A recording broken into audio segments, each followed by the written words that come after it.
এখন বাইরে কাজে যাওয়াই তবে কাল হলো। মুর্শিদাবাদের হুমাই মঞ্জিল গ্রামের বাসিন্দা সাইদা খাতুন সহ মোট 6 জন গত 4 তারিখ কর্মসূত্রে মুম্বাই যান। পরিবারের অভিযোগ, গত 7 তারিখ মুম্বাই পুলিশ তাদের বাংলাদেশি সন্দেহে আটক করে। আটক শাহিদা খাতুনের ভাই নাসিরুল শেখ জানিয়েছেন, তাদের কাছে ভারতের নাগরিকত্বের সপক্ষে আধার কার্ড, প্যান কার্ড, পাসপোর্ট এবং 1971 সাল থেকে 2026 সালের ভোটার তালিকা পর্যন্ত সমস্ত বৈধ নথি রয়েছে। এই নথিগুলি মুম্বাই পুলিশের কাছে জমা দেওয়া সত্ত্বেও তাদের ছাড়া হচ্ছে না। এই ঘটনার পরিপ্রেক্ষিতে আজ নাসিরুল শেখ মুর্শিদাবাদ থানায় লিখিত আবেদন জানিয়েছেন। যদিও পরিবারের অভিযোগ, প্রথম দিকে পুলিশ অভিযোগ নিতে একটু গরমিশ করছিল। অন্যদিকে মুর্শিদাবাদ থানা সূত্রে জানানো হয়েছে, মুম্বাইয়ের নালাসোপাড়া থানা থেকে এখনো পর্যন্ত আনুষ্ঠানিকভাবে কোনো যোগাযোগ করা হয়নি। তবে বিষয়টি গুরুত্ব সহকারে দেখার আশ্বাস দিয়েছে স্থানীয় প্রশাসন। এখন দেখার বিষয়, আইনি জটিলতা কাটিয়ে কবে নাগাদ বাড়ি ফিরতে পারেন মুর্শিদাবাদের এই 6 বাসিন্দা। 7 থেকে মুম্বাই পৌঁছেছে।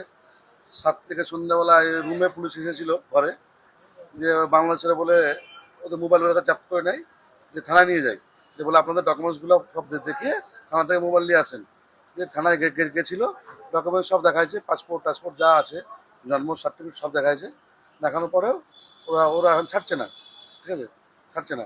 যে আবার ওরা বলছে জন্ম সার্টিফিকেট, আমার দিদির 1984 সালে জন্ম, দিদির জন্ম সার্টিফিকেট নেই, সবারই আছে প্রমাণপত্র। আমরা 71 সালের ভোটার লিস্ট পাঠাইছি, 1966 সালের ভোটার লিস্ট পাঠাইছি, কিছু ওরা বলছে না, শুধু সব ডুপ্লিকেট। ভিডিওটি সকলেই বেশি বেশি করে শেয়ার করে সকলকে জানিয়ে দিন। यहाँ पे पुलिस स्टेशन से हमें पता चला, हमारे मुस्तफ़ा भाई जो है उनका फ़ोन आया था हमें कि ये जो यहाँ पर एक बच्ची है और 3 महिलाएं हैं, एक एजेड है, उसमें उनको जो है डिटेंशन सेंटर में डाल दिया गया है इस बेस पर कि वो जो है बांग्लादेशी है, उनको बताया जा रहा है। जबकि इनके सारे डॉक्यूमेंट्स यहाँ पर जमा है। फ़ोन के साथ में इनका जो है पासपोर्ट हो गया, आधार कार्ड हो गया, पैन कार्ड हो गया, सारे जितने ऐसे डॉक्यूमेंट्स जिसको सुप्रीम कोर्ट भी नकार नहीं सकती है, बोल नहीं सकती है कि ये इंडियन सिटीजन नहीं है, उस डॉक्यूमेंट्स की लोग जो बोल रहे हैं कि हम क्रॉस वेरिफिकेशन करेंगे। ये बता रहे कि हम वेस्ट बंगाल के हैं, वेस्ट बंगाल के वहाँ के लोकल पुलिस स्टेशन के पीआई से भी हमारी बात हुई है। उन्होंने बताया है कि ये हम इनको जानते हैं, ये वहीं के रहवासी है। इनका पूरा जो है क्रॉस वेरिफिकेशन में हमने इनके सारे डॉक्यूमेंट्स देख चुके हैं कि वो सही है।